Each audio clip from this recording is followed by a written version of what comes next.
కాసేపట్లో AP cabinet సమావేశం. సిఆర్డీఏకు సంబంధించిన కీలక నిర్ణయాలు, అసెంబ్లీ నిర్వహణపై నిర్ణయం తీసుకునే అవకాశం.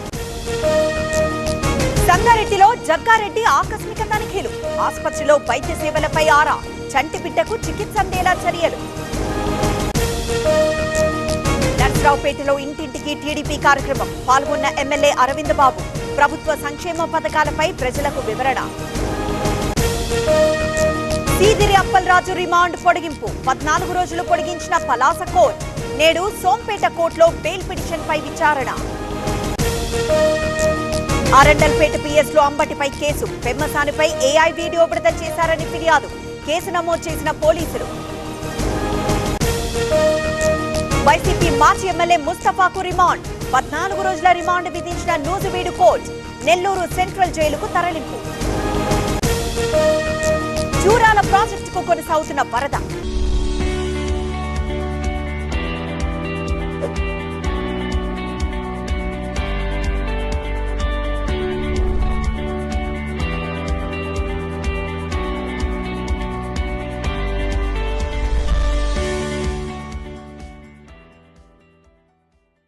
ఇరవై 29 గేట్లెత్తి దిగువకు నీటి విడుదల.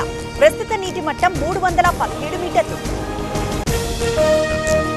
శ్రీశైలం ప్రాజెక్టుకు కొనసాగుతున్న వరద. ఇన్ఫ్లో 2,20,000 క్యూసెక్కులు. ప్రస్తుత నీటి మట్టం 869 అడుగులు. తుంగభద్ర డ్యాం కు వరద ప్రవాహం. Inflow 61,000, outflow 1,495 క్యూసెక్కులు. ప్రస్తుత నీటి మట్టం 1,621 అడుగులు. భద్రాచలం దగ్గర తగ్గిన గోదావరి వరద. ప్రస్తుత నీటి మట్టం 24 అడుగులు. 2,96,000 క్యూసెక్కులు దిగువకు విడుదల. సింగరేణికి గుడ్ న్యూస్. 9 బ్లాక్ నుంచి ఎస్టీపీపీకి తొలి బొగ్గు లోడ్. కోల్ ట్రైన్ కు స్వాగతం పలికిన అధికారులు. హైదరాబాద్ రోడ్లపై కారు హల్చల్. రేవంత్ రెడ్డి పేరుతో కారు నంబర్ ప్లేట్. సీఎం పేరు దుర్వినియోగం చేస్తున్నట్లు గుర్తింపు. హైదరాబాద్ లో ట్రామడాల్ విక్రయాలు. భారీగా ట్రామడాల్ టాబ్లెట్ స్వాధీనం. Pharmacy owner, delivery boy arrest. Bengal హుగ్లీలో కురిసిన భారీ వర్షాలు. పలు ప్రాంతాల్లో జలమయమైన రోడ్లు. ఇబ్బందులు పడుతున్న ప్రజలు. ఉత్తరాఖండ్ లో భారీ వర్షాలు. రుద్రప్రయాగ్ లో ఉప్పొంగిన నదులు.